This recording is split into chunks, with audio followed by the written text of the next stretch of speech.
কে ছিলেন জেরুজালেমের রহস্যময় রাজা বাল্ডুইন চতুর্থ, যার মুখ আজ পর্যন্ত কেউ দেখতে পায়নি? যখনই মুসলিম ইতিহাসের সবচেয়ে সম্মানিত রাজা বা কমান্ডারের নাম নিতে বলা হয়, যাদের কিনা তার শত্রুরাও অনেক সম্মান করত, তাদের মধ্যে সর্বপ্রথম যার নাম আসে তিনি হচ্ছেন সুলতান সালাউদ্দিন আইয়ুবী। এমনকি বর্তমানেও ইউরোপের খ্রিস্টান কমিউনিটিতে সুলতান সালাউদ্দিন আইয়ুবীকে খুবই সম্মানের সাথে দেখা হয়। কিন্তু বন্ধুরা, আমাদের আজকের এই ভিডিওটি সুলতান সালাউদ্দিন আইয়ুবীকে নিয়ে নয়, বরং সেই খ্রিস্টান রাজাকে নিয়ে যার ঘটনাও কিছুটা সুলতান সালাউদ্দিন আইয়ুবীর মতোই। কেননা তিনিও ইউরোপের এমন এক রাজা ছিলেন যাকে শুধু খ্রিস্টানরা নয়, বরং মুসলিমরাও সম্মানের চোখে দেখতেন। এমনকি সুলতান সালাউদ্দিন আইয়ুবী, যিনি কিনা একসময় এই রাজার সবচেয়ে বড় শত্রু ছিলেন, তিনিও তাকে অনেক সম্মান করতেন। তারা একজন আরেকজনের বিরুদ্ধে অনেকগুলো যুদ্ধে লড়াই করলেও দুজনে দুজনকে অনেক সম্মান করতেন। তিনি এমন একজন রাজা ছিলেন যিনি এই পৃথিবীতে খুব কম সময় পেয়েও সবচেয়ে সম্মানিত রাজার আসনে নিজেকে বসিয়ে গেছেন। মাত্র ২৪ বছর বয়সেই কঠিন রোগে আক্রান্ত থাকার কারণে মারা যান তিনি। এই ২৪ বছর পর্যন্ত তিনি একজন সাহসী যোদ্ধার মতো নিজের মৃত্যুর সাথে লড়াই করে গেছেন। যেখানে এই রোগ নিয়ে হয়তো অন্য কেউ চলার শক্তিও পেত না, সেখানে তিনি এই অসুস্থতা নিয়েই পৃথিবীর অন্যতম সেরা কমান্ডার ও রাজা সুলতান সালাউদ্দিন আইয়ুবীকে পরপর ২ বার যুদ্ধে হারিয়েছে এবং বহুবার লড়াই থেকে পিছিয়ে যেতে বাধ্য করেছে। বন্ধুরা, আমরা কথা বলছি জেরুজালেমের রাজা বাল্ডুইন চতুর্থকে নিয়ে। তাকে কুষ্ঠরোগী রাজাও বলা হতো, কেননা ছোট থেকেই তিনি এই রোগে আক্রান্ত ছিলেন, যা তার জীবনের বেশিরভাগ সময়েই তাকে কষ্ট দেয় এবং খুব অল্প বয়সে তার মৃত্যু ঘটায়। বন্ধুরা, মাস্ক পরা এই রাজা বাল্ডুইন চতুর্থকে আপনারা হয়তো কোনো না কোনোভাবে রিলস বা টার্কিশ ড্রামা কিংবা ইউরোপের কোনো মুভিতে দেখতে পেয়েছেন। কেননা যখন ওই সুলতান সালাউদ্দিন আইয়ুবীকে নিয়ে কোনো মুভি, ড্রামা কিংবা সিরিজ বানানো হয়, তখন সেখানে এই বাল্ডুইন চতুর্থ থাকেই। সুলতান সালাউদ্দিন আইয়ুবী তার জীবনে বহুবার এই রাজার সাথে লড়াই করেছেন। শুধু লড়াই বললে ভুল হবে, বরং বহুবার একজন আরেকজনের উপহার সামগ্রীও পাঠিয়েছে।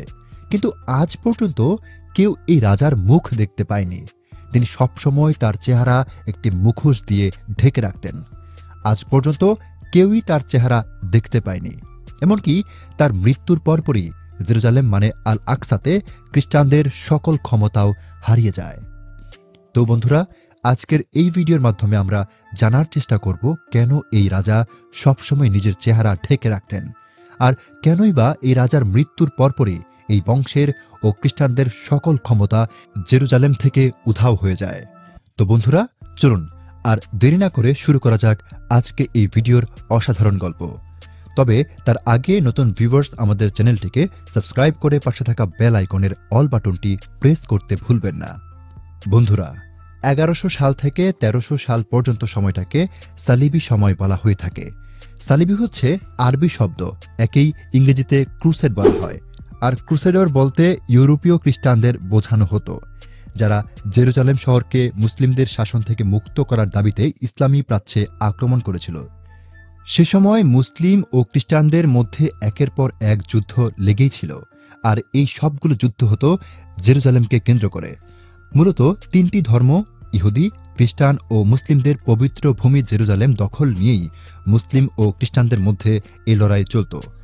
এই বহু বছর লড়াইয়ে প্রাণ দিয়েছে লক্ষ কোটি মানুষের এবং শহীদ হয়েছে বহু মুসলিম সৈনিক ও রাজারা। এই সালিবি সময়ের সবচেয়ে বেশি যেই রাজার নাম নেওয়া হয় তিনি হচ্ছেন সুলতান সালাউদ্দিন আইয়ুবী। এছাড়াও যে খ্রিস্টান রাজার নাম সবচেয়ে বেশি শোনা যায় তিনি হচ্ছেন বাল্ডুইন চতুর্থ। ১১০০ সালের আগ পর্যন্ত জেরুজালেমের পবিত্র ভূমি ছিল মুসলমানদের নিয়ন্ত্রণে। জেরুজালেম শহরের নিয়ন্ত্রণ নেয়া আর মুসলমানদের আধিপত্য ঠেকানোর উদ্দেশ্যেই মূলত শুরু হয়েছিল খ্রিস্টান আর মুসলমানদের মধ্যে ধর্মযুদ্ধ।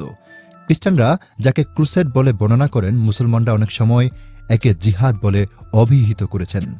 পরের ৩০০ বছর ধরে খ্রিস্টানদের ক্রুসেড চলেছে। মুসলমানদের নিয়ন্ত্রণে থাকাকালীন সেখানে খ্রিস্ট ধর্মাবলম্বীরা বিনা বাধায় আসতে পারতেন। কিন্তু ১০৯৬ সালে ক্রুসেডরা তা দখল করে ফেলেন।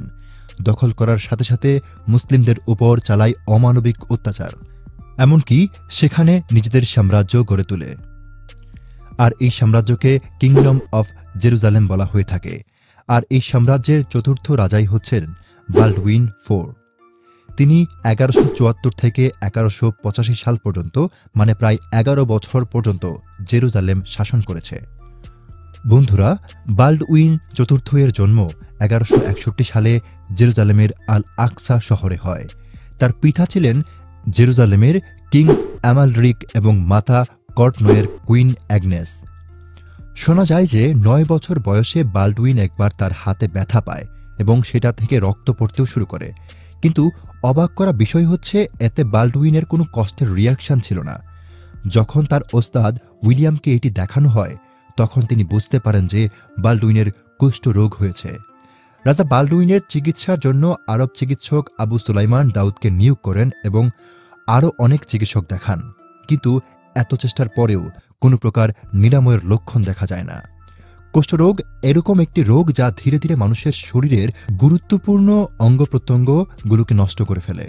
স্নায়ুতন্ত্র, শ্বাসনালী, চোখ, ত্বক ও সবকিছুই ধীরে ধীরে নষ্ট হতে থাকে এই রোগের ফলে। এই রোগের ফলে দৃষ্টিশক্তি হ্রাস পেতে থাকে, শরীর ধীরে ধীরে দুর্বল হয়ে পড়তে শুরু করে।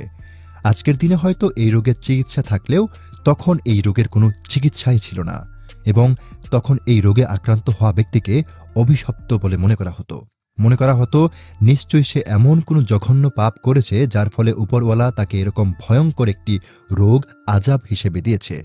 কিন্তু বন্ধুরা, যেহেতু সে সময় বাল্ডউইন জেরুজালেম রাজ্যের একমাত্র উত্তরাধিকারী ছিলেন, তাই তখন তার এই রোগের বিষয়টি সবার কাছ থেকে গোপন রাখা হয়েছিল।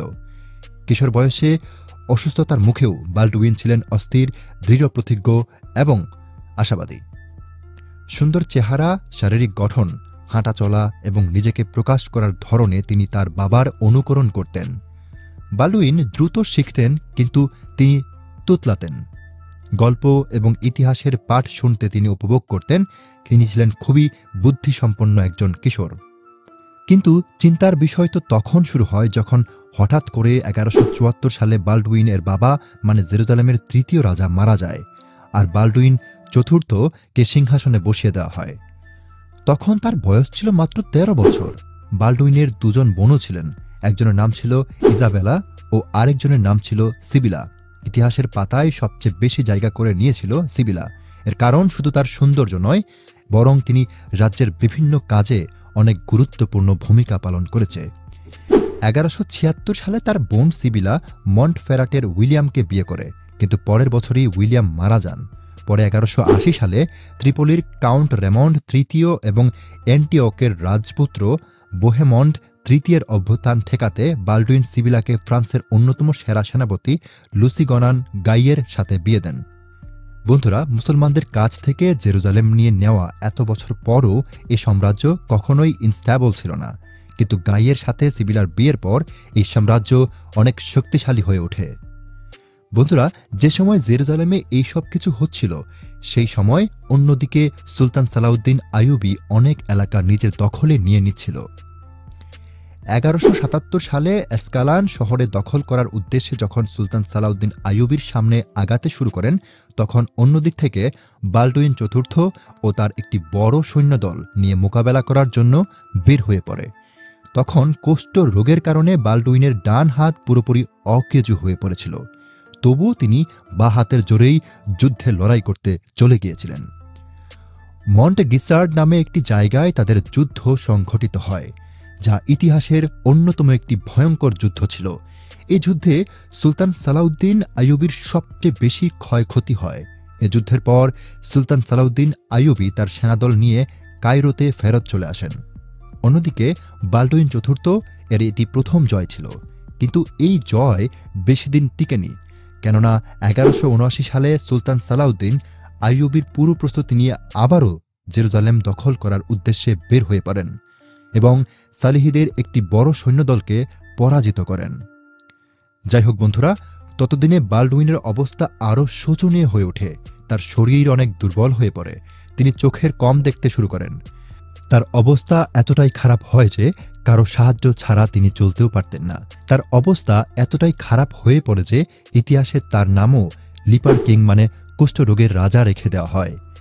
নিজের এই করুণ অবস্থা মানুষের থেকে ঢেকে রাখার জন্যই তিনি পুরো বডির সাথে সাথে নিজের হাতেও ব্যান্ডেজের মতো করে সাদা কাপড় বেঁধে রাখতেন। এই রোগের ফলে তার চেহারার অবস্থাও খুবই ভয়ানক হয়ে উঠেছিল, তাই তিনি সবসময় মুখে সিলভারের একটি মাস্ক পরে থাকতেন। 1183 সালে যখন সুলতান সালাউদ্দিন আইয়ুবী তার পুরো দমে জেরুজালেম দখলের জন্য এগিয়ে আসছিলেন, তখন বালডুইন যেন মৃত্যুর সাথে লড়াই করছিলেন। ততদিনে তার চোখের কর্নিয়া শুকিয়ে তিনি পুরোপুরি অন্ধ হয়ে যান, এমনকি পুরোপুরি বিছানায় পড়ে যান। তখন তিনি শুধুই নিজের জীবনের শেষ সময়গুলো তাড়াতাড়ি পার হওয়ার দিন গুনছিলেন। কিন্তু তার জন্য একটি চিন্তার বিষয় এটাও ছিল যে তার কোনো সন্তান ছিল না যে তারপর এই রাজ্যের দায়িত্ব নিতে পারবে। তাই তিনি তার বোন সিবিলা এর ছেলেকে পরবর্তী উত্তরাধিকারী হিসেবে বিবেচিত করে যান। সেই ছেলের নামও ছিল বাল্ডউইন পঞ্চম। অবশেষে 1185 সালে ভয়ঙ্কর কুষ্ঠ রোগের সাথে লড়াই করতে করতে জেরুজালেমেই তার মৃত্যু হয়। মাত্র 24 বছর বয়সে তিনি একজন অসাধারণ রাজার কর্তৃত্ব পালন করে মৃত্যুবরণ করেন। তার এই অসাধারণ জীবনের জন্যই তাকে ইতিহাসের অন্যতম সেরা ও সম্মানিত রাজাদের তালিকায় রাখা হয়েছে। তো বন্ধুরা, এই ছিল আজকের ভিডিও। আশা করছি ভিডিওটি আপনাদের ভালো লেগেছে। ভিডিওটি ভালো লেগে থাকলে অবশ্যই একটি লাইক করে কমেন্ট করে জানাতে পারেন। এবং আপনি যদি আমাদের চ্যানেলে নতুন হয়ে থাকেন তাহলে চ্যানেলটিকে সাবস্ক্রাইব করে পাশে থাকা বেল আইকনের অল বাটনটি প্রেস করে দিবেন। ধন্যবাদ।